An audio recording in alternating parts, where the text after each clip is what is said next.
These are the required 8 or 9 questions. Would you answer yes or no audibly to each one of them? Have you adhered to applicable laws and regulations governing conflicts of interest? Yes, sir. Yeah, very good.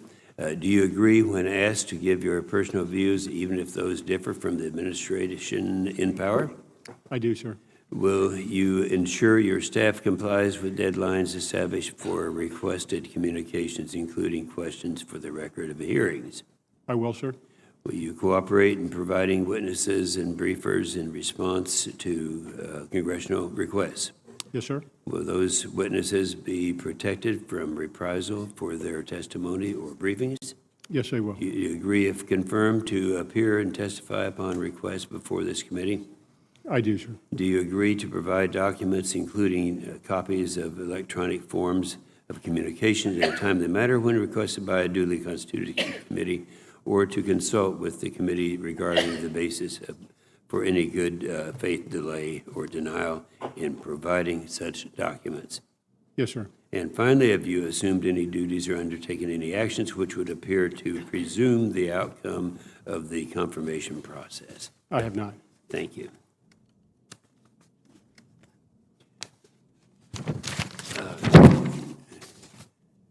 General Lyons, you've been nominated to lead TRANSCOM during a critical time in history. Our capacity to mobilize or deploy forces across the globe is ever more critical and crucial given the contested environment described in the National Defense Strategy. In this environment, we can no longer assume that U.S. forces will have uncontested access to international airspace and sea lanes, which I'm going to pursue in a little bit of detail considering in the problems that we have in the South China Sea. If confirmed, your job will be to ensure that our operational plans contain valid assumptions for how our service members will get to the fight and how they will be sustained in a contested forward environment.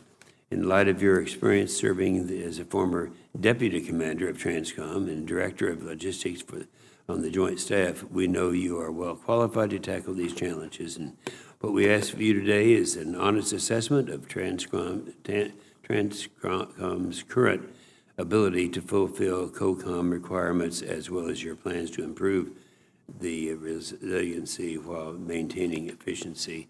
We know that you'll have the right responses to that. Senator Reed. Well, thank you very much, Mr. Chairman. And I want to join you in welcoming General Lyons to the committee, and thank you for your dedicated service to the Army and to the nation, General. I also want to thank your family that are here today, your wife Maureen and your children Karen and Dylan, for their support and their sacrifice also. The men and women of TRANSCOM perform duties that sustain the whole Department of Defense effort in protecting our nation's security. While with the competitive edge in its ability to deploy and sustain America's armed forces, TRANSCOM provides DoD with unique capabilities that some may have come to take for granted. TRANSCOM forces are busy supporting all of the combatant commands every day, and without these TRANSCOM forces, the United States would be at a significant disadvantage almost everywhere in the world. TRANSCOM faces a number of daunting tasks. Given that you, General Lyons, have served for 2 years as Deputy Commander of TRANSCOM, these are not new issues for you. One primary concern is addressing a unique set of cyber threats because TRANSCOM must work extensively with private sector entities in the transportation and shipping industries to support DoD deployment operations. This situation creates increased exposure of TRANSCOM to the commercial internet and creates challenges for operating our strategic transportation system. General Lyons, I look forward to your views on how to ensure that TRANSCOM's network is secure and that sensitive information is protected, and indeed that the commercial networks that you work with are secure and will operate during an emergency. The Ready Reserve Force, a group of cargo ships held in readiness by the Maritime Administration, is aging and will need to be modernized over the next decade. Last year, the committee authorized the Department to start a program to recapitalize the Ready Reserve Force by authorizing DoD to purchase up to 2 foreign-built vessels, while the Navy moves forward on a plan to design a family of auxiliary vessels for a number of issues, including recapitalization of the Ready Reserve Force. This year, the administration asked for authority to purchase up to 24 foreign-built vessels to modernize this force. The committee is proposing to only increase the current authorization to allow the department to procure up to 7 foreign-built vessels for that purpose. General Lyons, I look forward to hearing what criteria you think we should consider as we undertake this large modernization program. And also, I think you understand we would prefer that it be conducted by American yards with American workers. In addition to the Ready Reserve Force, the Defense Department also needs to ensure that the Civil Reserve Air Fleet, or CRAF, program, which provides as much as 40% of wartime airlift needs, remains viable after operations in Iraq and Afghanistan, and will be able to provide needed surge capacity in the future. General, I'm interested in your views on the state of this fleet and if anything needs to be done to ensure their readiness. In his testimony to the committee earlier this year, General McDew stated that DoD has been conducting an analysis to assess mobility requirements for an environment where our mobility forces would be challenged. I also understand that the department intends to share those results later this year. The committee would appreciate any update you may have on these analyses. Thank you again for your decades of service, and I look forward to your testimony. Thank you. Thank you, Senator Reed. Well, General Lyons, why don't you go ahead and give an opening statement and start by introducing your fine family. Senator, thank you. Senator Inhofe, Ranking Member Reed, and distinguished members of the committee, thank you very much for this opportunity to appear before you today. And more importantly, thank you for what you do every day for our soldiers, sailors, airmen, and Marines, for your unwavering support. I'm honored to appear before you today as the President's nominee to be the Commander of United States Transportation Command. I'd also like to thank the President, Secretary Mattis, Chairman Dunford, for their trust and confidence. At the same time, I'd like to recognize my good friend and former boss, General Darren McDew, who I know has appeared before you several occasions, and his wife, Evelyn, for their extraordinary contribution to our nation over the last 36 years. If confirmed, I recognize that I indeed have big shoes to fill. The Transcom team is absolutely exceptional, and I have been the beneficiary of their unparalleled professionalism throughout my entire career. As you stated, Senator, my family is with me today. My wife of nearly 30 years and 16 moves around the globe, Maureen, my better half, who has an infinite appreciation and love for our military families. And our children, Kara, who is a middle school special education teacher here in Virginia, and our son, Dylan, who's a rising high school junior that aspires to attend the military academy at West Point in the future. And while I take my responsibilities as a flag officer very, very seriously, they would tell you and remind me routinely that my most important job number one, is being a good dad and a good husband. As this committee well understands, the United States and our global partners face an increasingly complex security environment for which we must field a joint force that's relevant to our times, one that can compete, deter, and if necessary, respond and win decisively. Transcom's mission is to project and sustain military power globally at our time and place of choosing, providing an immediate force tonight and a decisive force when needed. If confirmed, I look forward to working with this committee to ensure that DoD's ability to project power globally remains a comparative advantage, capable of providing multiple options to our national leadership and multiple dilemmas to potential adversaries. And with that, sir, I look forward to the committee's questions. Well, thank you, General Lyons. You know, Maureen, I have to say this because every time I hear that, in your case, you've been married 30 years, and in the countless times that you've been moved around, my wife and I have been married twice that long, and she actually was born in the house across the street from where we live now. The furthest she has moved in 60 years is 30 feet. So what a contrast. Let's start off. I had these. Can you uncover that one over there? Good. That's the same as this that you have in front of you. Those of us who have been over there, certainly I've been over there with Senator Rounds and Senator Ernst, and I'm sure some of the others on this platform have too. And we look and see what is we know the reason for this. We know that how aggressive China is in the South China Sea. We know they have some 7 outposts right now, some 3,000 acres. Now, they could have put these things anywhere. I would always hasten to say it's illegal anyway because they don't own that property. But they could have put them anywhere, couldn't they? They have put them exactly where they are. And if you look at that chart there, look at the one in front of you, you have to wonder why they chose those particular areas. Now, your responsibility is to make sure that our sea lanes are not going to present a problem in our being able to defend this country and move our goods and services around. And so I'd like to have you look at that and look at the one in front of you and kind of try to analyze where is this obstructing the things that we need the most? Why did they choose those particular areas? Have you given any thought to that? Senator, we clearly support a free and prosperous Pacific. And long-term, we'd like nothing more than a military relationship that's transparent and based on non-aggression.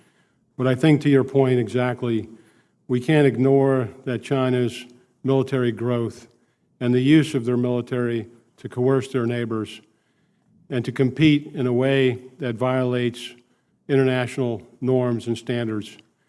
And what I would characterize as the unlawful growth of these platforms in the South China Sea is of great concern, I know, for the national security apparatus and specifically for Admiral Davidson at Indo-PACOM.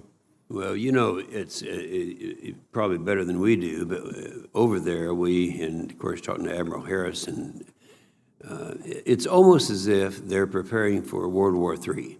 And it's having an effect on our allies over there because as we visit them, they're not sure which side they're going to be on. Because China is clearly making much more aggressive moves in that part of the world.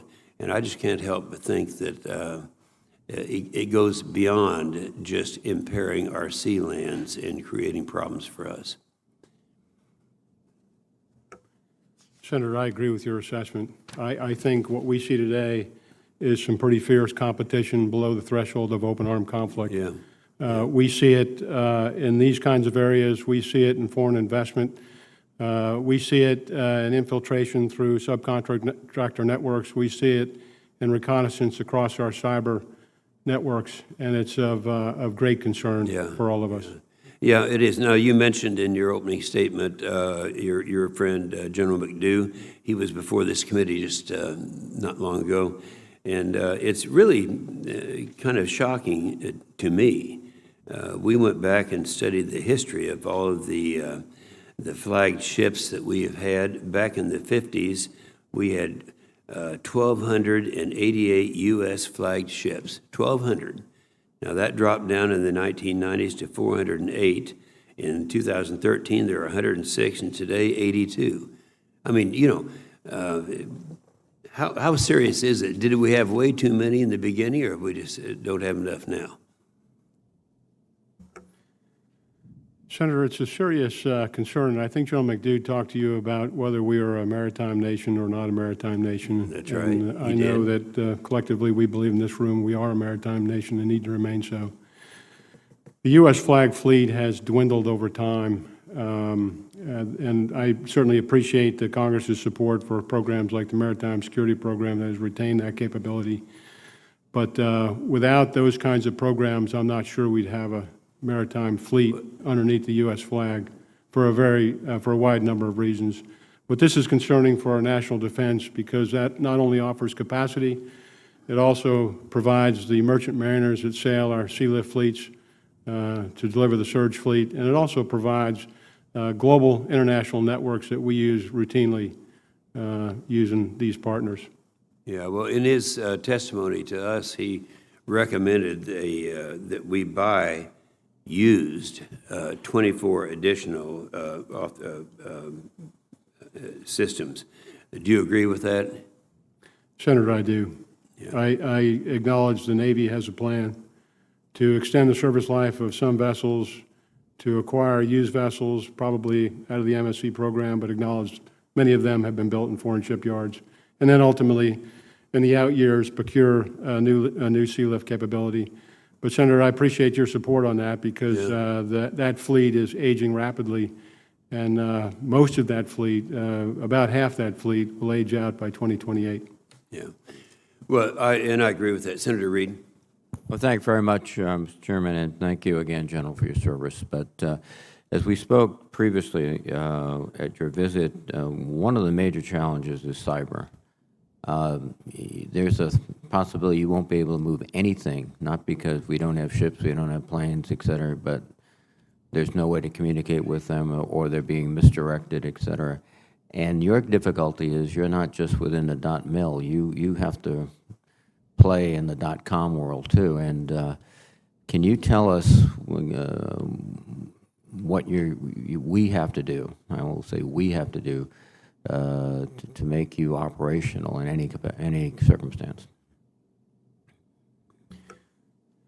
Senator, I would characterize, and I know General McDew has characterized this the same way for you, that the cyber vulnerabilities that we see today are a significant threat to our strategic logistics and, frankly, our national security. I would suggest to you that there's not necessarily a silver bullet here, but that we have to treat the cyber domain as an operational domain in the most classic sense of maneuver. We must understand our adversaries, their capabilities and intentions. We must understand our key terrain in the cyber area and how to protect it at echelon. And then we must have an offensive capability that deters rogue actors from entering our networks. And so it's a multifaceted problem for which there's not a single answer, but it's a layered answer. It begins with good cyber hygiene, good infrastructure, good cyber defense measures, and ultimately an offensive capability with the right kind of policy and authorities behind it. Well, I think that's a very sound strategy. Getting to one very more specific area, you deal with lots of commercial entities, and you have to be able to ensure that they have good cyber hygiene. Again, it's a little easier for .mil to look. You can, delegate that, inspect that, et cetera.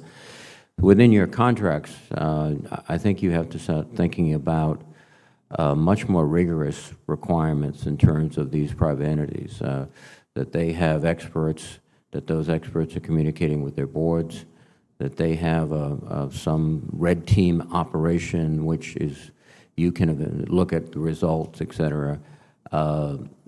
Is that something that you're going to get involved with aggressively? I hope so. Sir, I can assure you, if confirmed, that will be a top priority. And I think you know that General McDew has started that effort with contract language. This isn't unique to the mobility enterprise, but I think he's certainly leading the way. That, in my view, is a great first step, but there's got to be a much richer dialogue and information sharing. And some of our partners, our commercial partners, are much better prepared, and they're incentivized to be much better prepared, particularly on the airline side, than other partners who are less prepared. And we saw that play out about a year ago in the attack. And frankly, one of our adversaries are very clever. They go in the back door, so it might not be the airline with all the bells and whistles, but it's that maintenance company that's a small local operation, and they get in there, and then suddenly they've got the whole system paralyzed. So, again, I think the more you do, the better off we'll be. Let me shift gears briefly. Is that, as I mentioned in my opening statement, there's been a study of the civilian reserve air fleet. Can you give us any preliminary conclusions, sort of a heads up of what we could expect to be asked to do over the next several years to improve the fleet?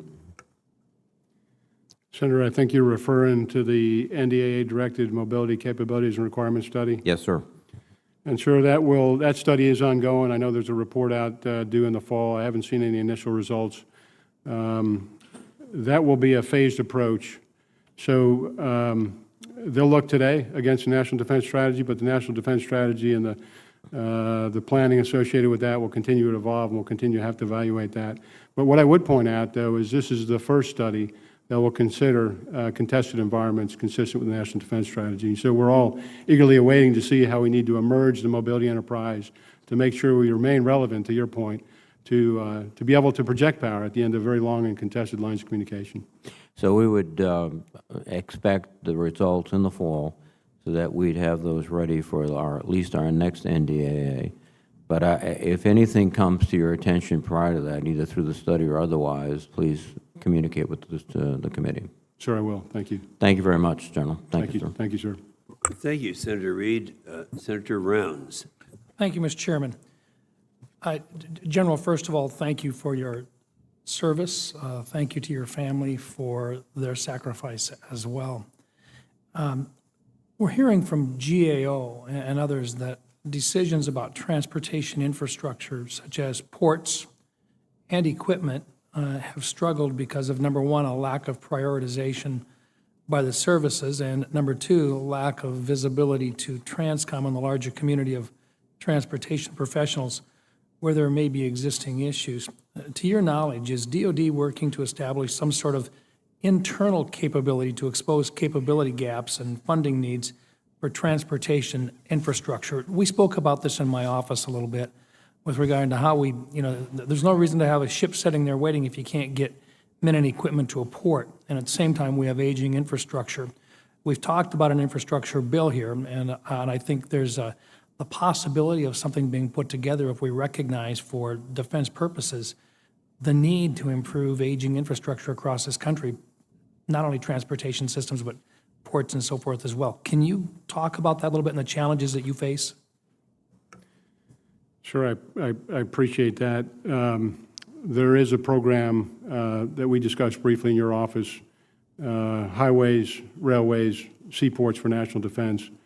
Transcom, as the executor for the department, does run and manage that program through the Transportation Engineering Agency. I commit to you, as I did in your office, to go back and look thoroughly end to end to see where that infrastructure may be lagging behind our power projection needs. And sure, I'll come back to you on that if that's okay. That's fine.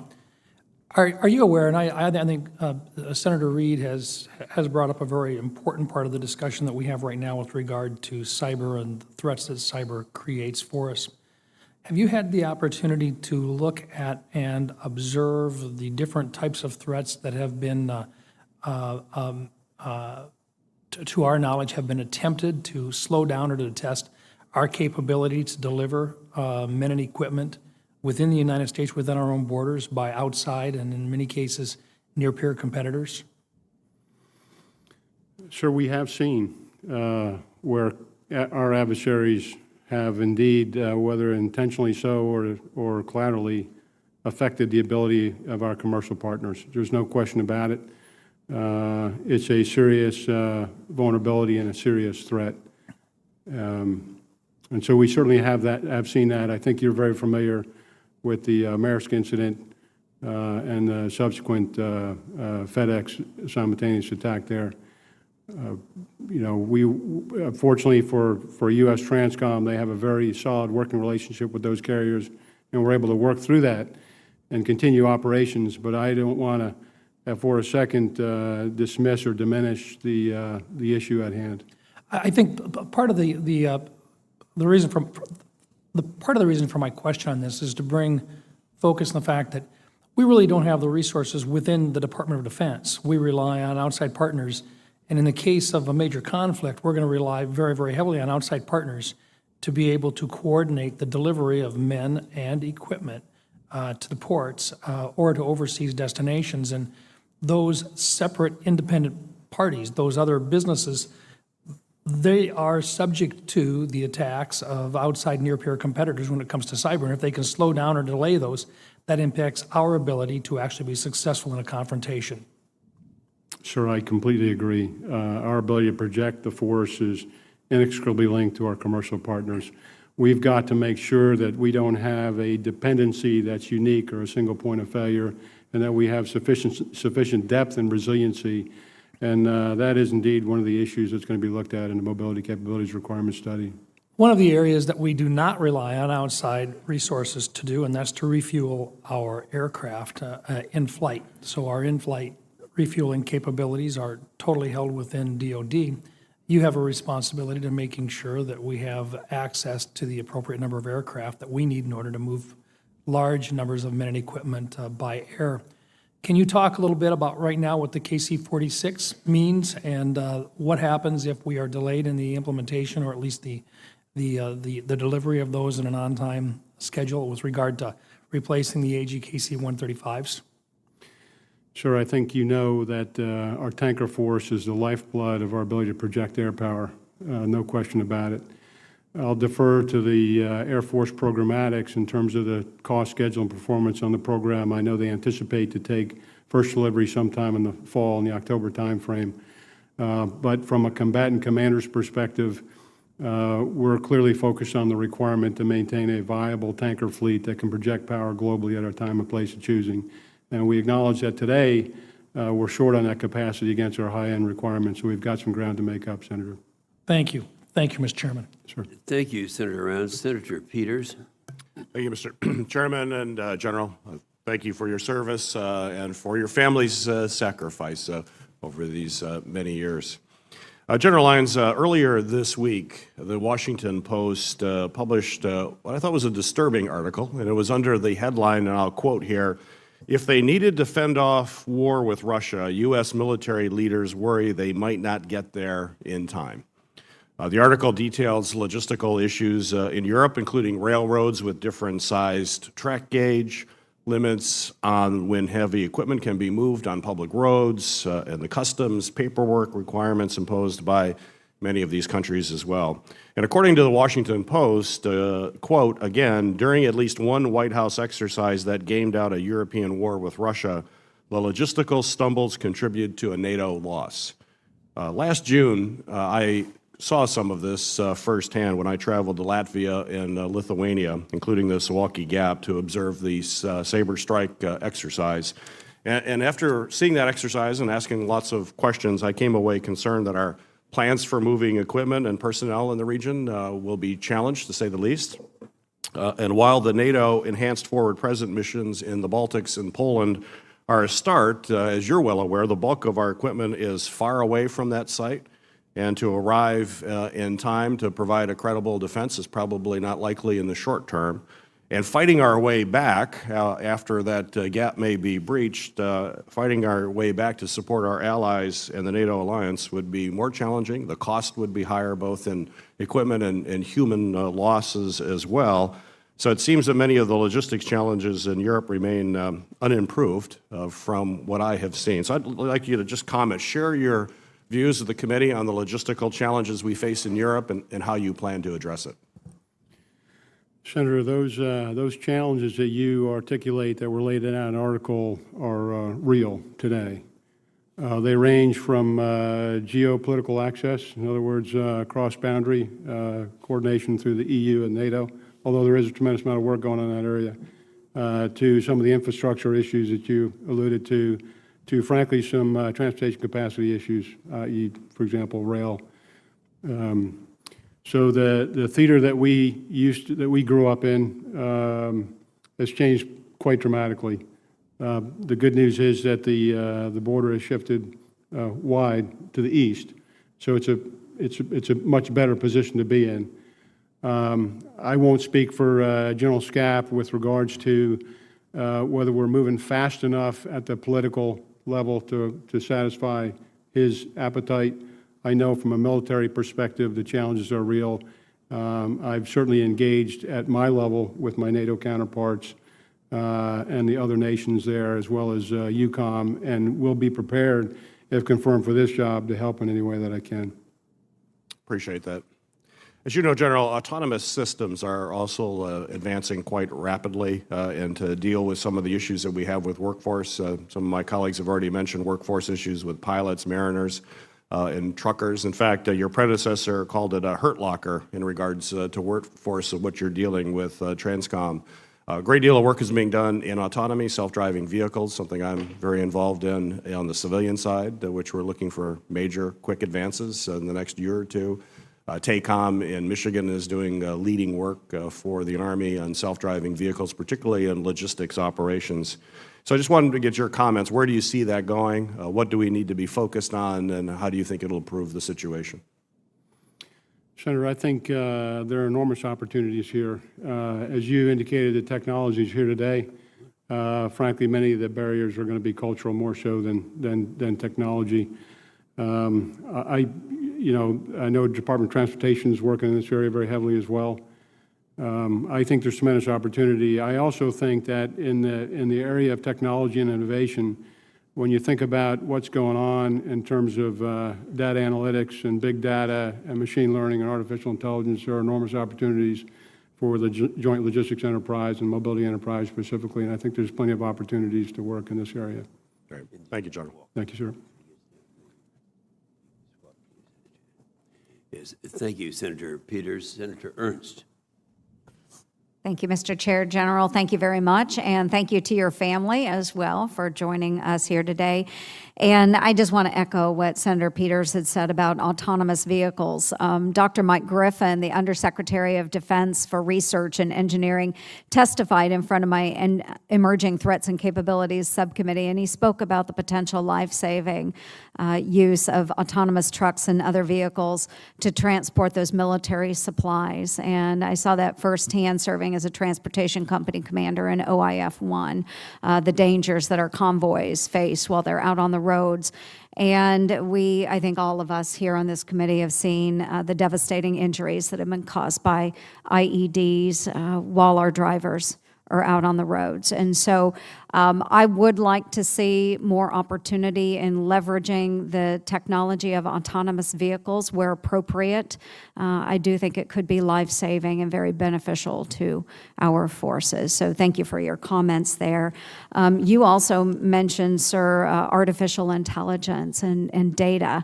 And I've been working a lot on artificial intelligence technology, again, with Senator Peters. We have some work that we're doing together there as well. And Transcom inherently deals with and manages extraordinary amounts of data, and it will be well served by focusing on AI. What are your thoughts, if you could give us just a little bit more on AI, and if confirmed, how will you use it to enable Transcom to manage the data and also improve those logistical networks? Well, ma'am, I think you are exactly right. And every time I scratch on this issue, I do it from the perspective of, how are we doing analytics across the enterprise? And in order to get to just the basic discussion of analytics, you've got to get to the discussion about data and the infrastructure that provides that data. And today we've got a legacy infrastructure in our IT networks and our data networks that we've kind of just emerged over many, many decades. That is very, very difficult, and I applaud John McDou's initiative to move to a cloud-based solution to virtualize many of those platforms, which then moves us in a direction to be able to leverage the data for the things like you're describing, which I think are far more powerful, which is machine learning, potentially artificial intelligence. I think the logistics enterprise, because it largely does reside in the unclassified domain, does offer a tremendous opportunity to benchmark industry and move in that direction.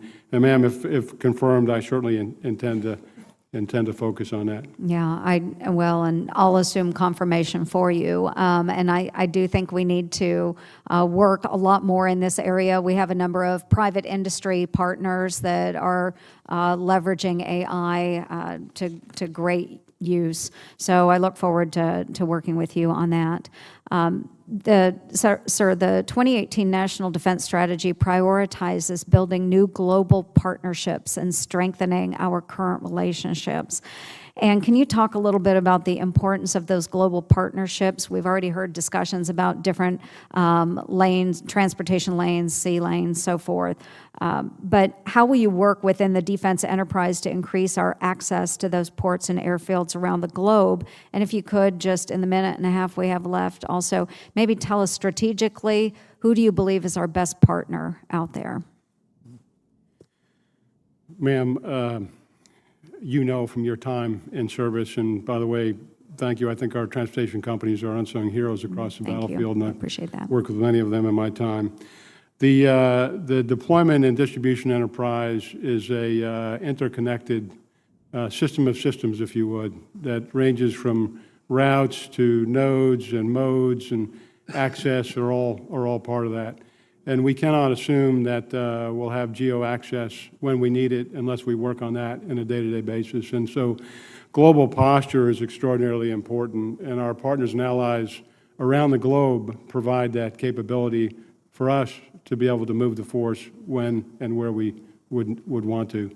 On the record, ma'am, we have so many great allies and partners. If I mentioned one, I'd be in trouble by several other friends. And so if you don't mind, ma'am, I'll defer on that answer. It would just be good to have many, many solid partners around the globe. Well, I appreciate your time very much, sir, and thanks again to your family for being here. Thank you, Mr. Chair. Thank you. Thank you, ma'am. Senator Ernst. Senator Blumenthal. Thank you, Chairman. Thank you for your service, Lieutenant General Lyons, and to your family as well. I want to ask you a couple of questions about, first of all, space.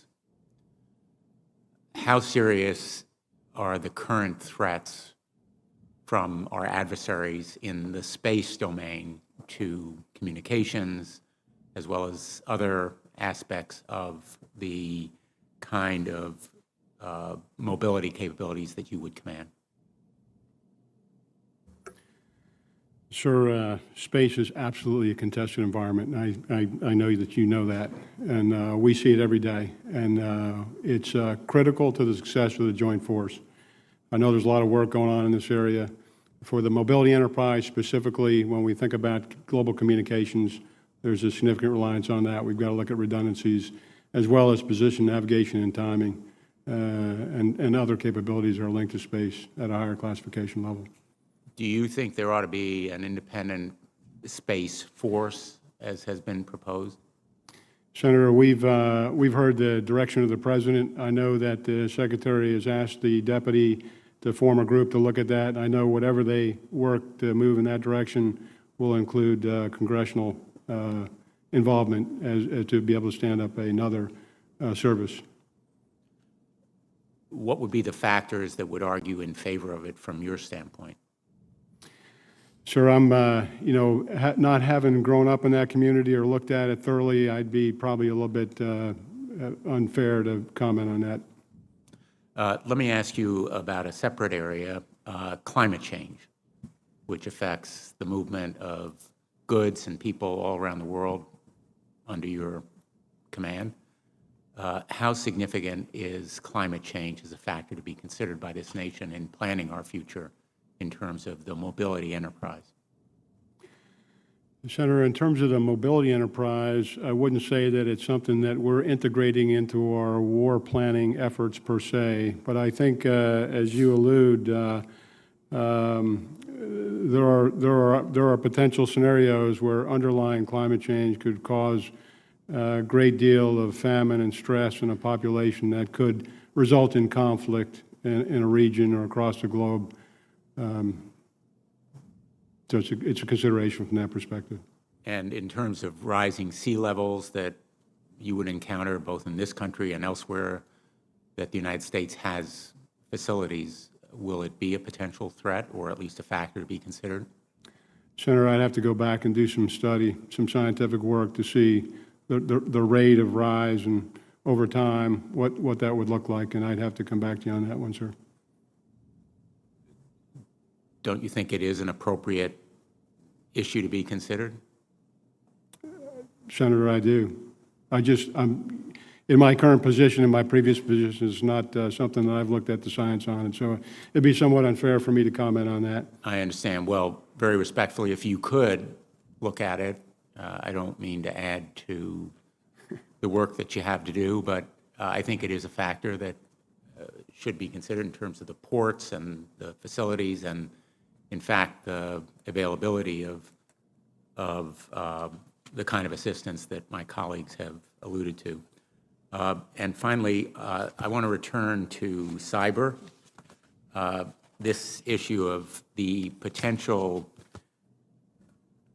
intrusion or invasion of our adversaries, particularly the Russians, has been well known publicly for some time. In fact, earlier this year, reports indicated that the Russian hacking group known as Fancy Bear, also responsible for interfering in our 2016 elections, targeted 87 United States defense contractors who work on weapon systems critical to our national security. they use the same phishing techniques that they employed in the 2016 election. They hacked emails, seeking to collect classified information. I know you're familiar with the report. It was an Associated Press report, February of this year. How can we support companies, as Senator Reid mentioned, that are working with us, in fact, have access to some of the most highly classified and important information to avoid these kinds of attacks? Sure, I wish I had the answer for that. This is an enormous problem facing us today, and the implications to our national security are significant. I don't know that there's one answer here, but clearly there are tiers, and the clear defense contractors that you may be speaking of, we need to be clear about the standards in terms of cyber hygiene, defense, et cetera, et cetera. There is enormous competition going on in this space: intellectual property theft, cyber reconnaissance, et cetera. And so I don't have a single answer, but I can tell you that in the mobility enterprise, I'm certainly committed, if confirmed, to work on that with Cybercom as well as Department of Homeland Securities and many others. But this is, to your point, Senator, this is much bigger than just the logistics or the mobility enterprise. It is much bigger, and we need answers. Thank you, Mr. Chairman. Thank you, Senator Blumenthal. Senator Hillis. Thank you, Mr. Chairman. General Lyons, thank you for being here. Congratulations to your family, and thank you all, both you and your family, for your years of service. I want to get to the business component of your job and look ahead. And we've had a good opportunity over this Congress to provide funding that gives you some certainty over the next 2 years and then zero certainty after that. If we have to deal with sequestration in 2 years, how does that affect your job? What are the first things that are going to be directly affected by having to deal with the sequestration cuts? Senator, the first impact directly is on readiness, is on warfighting readiness. The services will see it first, and we'll see it secondarily in the mobility enterprise, largely because the services fund the mobility enterprise through a reimbursable baseline. And so, I want to thank this committee for the last 2 years of budgets, which have been very, very helpful. But I think to your point, Senator, it's really, really important that we have steady and predictable long-term approach to modernization and readiness. I think we could hope for the best, but plan for the worst if we're dealing with those sorts of cuts. What sorts of things do you think you can focus on to possibly fund resources within the enterprise or within the current expected funding streams to weather some of that? I'll give you one example. I think General McDough mentioned a requirement for some 22 or 24 ships, I don't remember the exact number, transport ships, that he had identified sources, existing capabilities. I think the number was somewhere around $20–25 million per ship. But we have some hesitance about authorizing that in favor of spending $800 million per ship and taking whatever length of time it would take to produce those. Are those the sorts of things that you think are worth looking at to free up resources so that you can still complete your mission and maybe deal with the bubble that we have if we have a shortfall in funding in 2 years?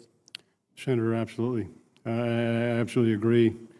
And I know the Navy's got to balance that. They've got some enormous recapitalization efforts on the horizon, as well as the sea lift and the useful life issue that they're contending with. And so I think it's reasonable if you could come up with a much less expensive option like the one you alluded to, which is acquiring used vessels off perhaps the Maritime Security Program under a U.S. flag, but have been built perhaps in a foreign shipyard, which would take congressional approval, might be a better way to depressurize the Navy's challenge in order to spend $30 million per ship or $25 million per ship, as opposed to $750 million per ship. That's a rather significant trade, although I think we would all acknowledge the need to continue to maintain a healthy industrial base in the United States of America as well for shipbuilding. And maybe it doesn't need to be all or nothing. Maybe it could be immediate needs based on resources available, out year needs, so that you are maintaining the industrial base. But I think that it's important when you get into this role, and I'm obviously going to support your nomination, that you do a top-to-bottom review of the programs and recognize all of them probably were founded in some rational basis, some business case. But when you have to deal with the less than ideal circumstances of sequestration, you've got to make some tough choices. And I think it'd be very helpful for this committee to know what those tough choices may have to be, to maybe give us more incentive to do our jobs, repeal sequestration, and actually start funding on a consistent out-year basis. Thank you. I look forward to supporting your nomination. Thank you, sir. I'll certainly do that. Thank you, Senator Tillis. Senator Kane. Thank you, Mr. Chair and General Lyons. Congratulations to you and to your family. I would like to ask you a little more about the KC-46, which you've talked about, and then an additional question. Transcom currently has 450 strategic tankers, and I think the newest of those are 30 years old. And the total buy of the KC-46 program is scheduled to be 180 aircraft. I guess I wanted to ask you, even if we provide the budgetary resources to do that, is that sufficient given the switch in sort of national defense strategy toward more focus on great power competition? Does the 180 give us the capacity that we need? Senator, that's one of the issues that will be looked at in the ongoing mobility capabilities and requirements study, is to validate the area refuel requirement baseline. I would confess to you, though, that that will probably take a couple turns because the global war plans, defense planning scenarios are still in development consistent with the strategy. So we'll look at the current set and we'll take a look and see what that looks like. Today, the objective is 479 airplanes. We're not there today. The KC-46 will move us in that direction, and I know the Air Force would very much like to retire the KC-10 at some point, to recoup that. So I'll defer to the Air Force. I can just say that clearly from a combatant commander perspective, if confirmed, that we continue to watch that very, very closely because that's linked to our immediate force tonight and our global strike capability. I want to ask you about something that General McDougall used to always just suggest to us was a point of analysis that he was engaged in, and I imagine you'll grapple with it too, and that is how much to rely in the entire work of Transcom on our own organic capacity versus how much to rely on a surge capacity that we could get through contracting with private sector transportation, air or waterborne. Talk a little bit about how you approach that issue of balancing out what we need organic and contracting on the private sector side. Senator, I think there has to be a balance. We do rely on commercial sector for a considerable amount of capability for their networks, for their mariners, et cetera. But we don't want to be in a position where we're so reliant where that becomes a single point of failure. So from a philosophical perspective, I think we need to look at all those portfolios and make sure we're balanced. We have sufficient organic capability to operate in contested environments, and then not be at all dismissive of the power that industry does bring, because they bring enormous capability as well as networks to the enterprise. One of the risks is, if you get too reliant on private sector, then depending when you might need them for some surge capacity, if they're already contracted up, or it's difficult to access the supply that they can give you. So that's part of the balancing equation that you have to strike. Yes, sir, that's correct. And when I was here, the Transcom philosophy was more was better. So you had, inside the Civil Reserve Air Fleet program, underneath that contract, you had 25 different carriers. So you weren't relying on just one sole source kind of a condition. Same thing on the sea lift side. So it's important that you have that level of resiliency inside your vendor base as well. All right, thank you. Mr. Chair, that's all the questions that I have. Thank you. That's good. Thank you, Senator Kane. Senator King. Thank you, Mr. Chairman. It seems to me that given the new national defense strategy and the new reality that the defense strategy recognizes, your job has fundamentally changed, because we've been working in uncontested transportation corridors for a long time. 20, 30, 40 years. How do you view the change in that circumstances and that we may face contested transportation corridors in order for you to fulfill your mission? Well, Senator, I think you described it exactly right. For many decades, we had dominance in those domains. We could deploy when we wanted. We could assemble where we wanted. We could employ the force on the timeline that we desired. As we look to the future in the emerging joint operating environment, we can no longer make any of those assumptions, and we clearly expect that we are contested in all 5 domains: land, maritime, air, cyber, and cyberspace. And so that requires a different perspective on the mobility of enterprise.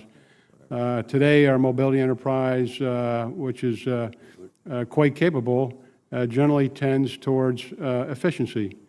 But as you might appreciate, large nodes with large infrastructure and large stockpiles of munition and fuel, et cetera, may also present a viable target for an adversary on the high end. And so we've got to relook the way we sustain and generate combat power on a global scale, and sort of confirmed that certainly my focus is job one is warfighting. It seems to me that this really requires a whole new way of thinking, and you're going to have to turn a culture and a thought process rather substantially. Sir, I agree, but I would confess to you from my 2 years at Transcom as a deputy, they have phenomenal workforce, phenomenal people. I think they're up to the challenge. But we certainly must adapt the way we think about the mobility enterprise. I agree with you, Senator. Going back in time, the U.S. Merchant Marine fleet at the early 50s was almost 1,300 ships. We're now down to 80. Is this a concern, a problem? How do we deal with that reality? Senator, it's a significant concern, and I work closely with the Maritime Administrator on this, and they count the numbers on qualified merchant mariners that could meet the surge requirements. And the way I think Administrator Busby would describe it is that we're probably on the ragged edge of having sufficient numbers of mariners without having to rely upon a foreign flag capability, which is none of us want that in our future. So that is of concern. The number of vessels that are out there today are at an all-time low, and the amount of cargo moving on the U.S. flag is also at a low. How about the Maritime Security Program in the Department of Transportation? Is that important? Is that something we should be focusing more attention on, perhaps more funds? Sir, I appreciate Congress's support for the Maritime Security Program and the approval of the authorized money to sustain that program. That program is critical to national defense because without Maritime Security Program, I don't know that you'd have a U.S. flag fleet. And without the U.S. flag fleet, you wouldn't have the capacity nor the mariners to surge the U.S. Navy Sea Lift fleet. And so they're inextricably linked. I view it as an insurance policy. Is that the way you would look at it? Sir, absolutely, and I would confess to you that if you had to procure that type of capacity inside the department, we're really talking about pennies on the dollar. Or pennies on the billions of dollars. $300 million, yes, yes, sir. What are the greatest risks that you see to Transcom? We've talked about some of them, but as you go into this new job, and by the way, I don't want to leave this hearing without rendering a compliment to your predecessor, who I think is one of the most capable officers I've ever met. He's done a superb job, and I want the record to show that, at least from myself. What are the risks that you see? What are your biggest priorities going in and looking at the future of Transcom? Well, so first, thanks for pointing out the leadership of General McDough. As I was a deputy out there, he was my commander for 2 years, and I completely agree with you on his leadership. He's an exceptional individual. And by the way, his character was built by his first assignment in the Air Force was at Loring Air Force Base in northern Maine, so that I'm sure that has something to do with it. As a tanker pilot, yes, right. Sir, that's correct. He remembers it well. He can tell you exactly the number of winters he spent up there. But, sir, I think you pointed out the challenges very well. As we look at an emerging environment of contested environments, as well as strategic competition, great power competition, we must reevaluate and ensure that we can continue to project power at our time and place of choosing. That is the role of U.S. Transcom, and that is a strategic comparative advantage, I would argue, that no other nation in the world enjoys. But I think you would expect that as adversaries look at centers of gravity and advantages and comparative advantages, they look to seek where they can find potential weakness. If confirmed, my job will to make sure that we're shored up and retain that strength for the nation. Thank you, General. Thank you for your service. Appreciate Thank you, sir.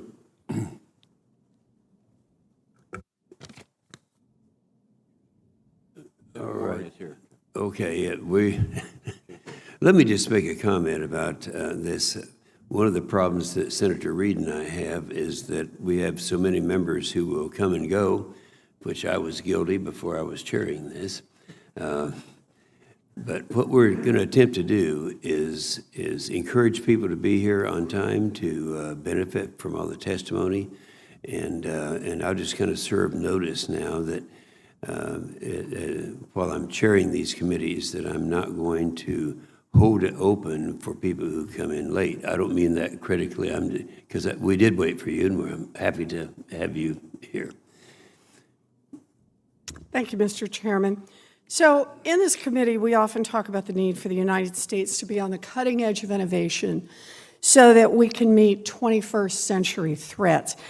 Now, in an article that you wrote last year, you said innovations such as autonomous technologies, artificial intelligence, and smart data will clearly play larger roles in the wars of tomorrow.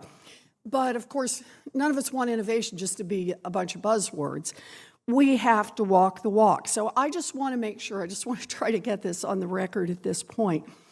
Do you believe it should be a priority for the United States to make significant and sustained investments in research and development in leap-ahead technologies in order to maintain our competitive advantage in a rapidly changing operating environment? Yes, ma'am. Yes, ma'am, I do. Then let me follow up on that. You're a former deputy commander at Transcom. You know the command pretty well. So what are some ideas you have for putting innovation into practice at Transcom? And how are you going to make sure that those innovations that you have in mind actually come to fruition? Ma'am, fair question. I would offer to you two thoughts on this. There is what you described as leap ahead.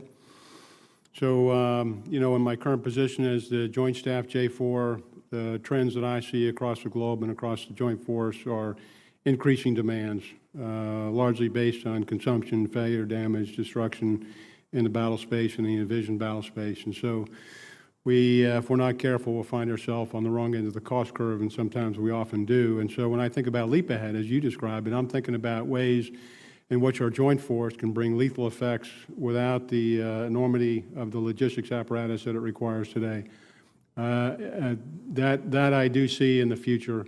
In the current force structure, which is what we'll contend with in our present time frame, I believe that as you look at the potential for leveraging data, and when we think about just the basic baselines of data analytics and machine learning, we keep coming back to you've got to have the data that's accurate, relevant, and timely. You got to have the data structures. You got to have the infrastructure, and so you keep coming back. And I think that's largely why John McDew has moved out on the cloud initiative to begin to move to a virtualized environment where he can leverage data and information to get to a higher level, which I believe will be machine learning across the joint logistics enterprise. And I think that's extraordinarily powerful as we move in that direction.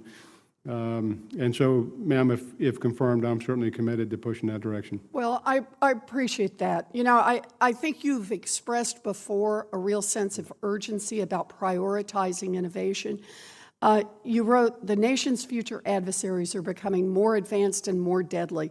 The DoD must face difficult truths and understand potential weaknesses so they can be fixed now, not later. I think you're right.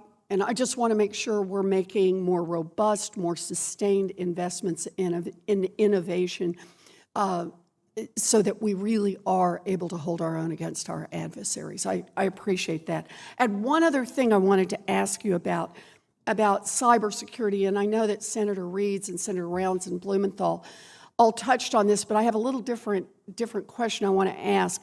Transportation Command is necessarily interconnected with commercial providers and the movement of information across unclassified commercial networks. The commander you're nominated to replace, General McDough, took steps to strengthen Transcom's cybersecurity in coordination with commercial partners. He told this committee that Transcom has the authority to conduct on-site visits or request third-party assessments to check whether industry partners are actually fulfilling their contractual obligations to upgrade their cybersecurity systems and report cyber threats. So can I just ask General Lyons, is Transcom actually conducting these assessments? And can you just say a brief word about what you've found so far? Ma'am, from my experience in the command, I think their relationship with their providers on the commercial side is probably a model for many organizations to look at. It's very interactive. It's rich in information. I would suggest, though, that, and I fully applaud General McDough's initiatives to include basic cyber hygiene and contractual relationships. And frankly, I think our vendors ought to be incentivized to do that on their own. So basic NIST standards and so forth and so on are kind of a first step. But this is an operational domain. This is a warfighting domain. We must be prepared to maneuver. Our adversaries are capable and have shown intent. They maneuver. We must be able to counter, both defensively and sufficiently offensively to deter their activities in the cyber domain. And so on the commercial provider side, this is a real challenge, just for a number of reasons. And some companies, because they're incentivized to invest in that, are much better than others, and others are lagging. But I think having a minimum standard in contractual language is the first step to a lot of work that we have to do in the future. Well, as you rightly say, first step, but then we really have to enforce it. You know, given Transcom's disproportionate reliance on unclassified commercial networks, our partners need to understand, these commercial partners need to understand there are going to be consequences for failing to implement strong cybersecurity standards. The logistics chain is just too important for cyber vulnerabilities to go unchecked. So thank you. Thank you, General. Thank you, Mr. Chair. Thank you, ma'am. Thank you, Senator Warren. Senator Reid, any further comments? No, sir. Senator King? All right, then with that, we appreciate very much your participation here and the excellent answers and excellent questions, I might add. Thank you very much, and we are adjourned. Thank you, Senator.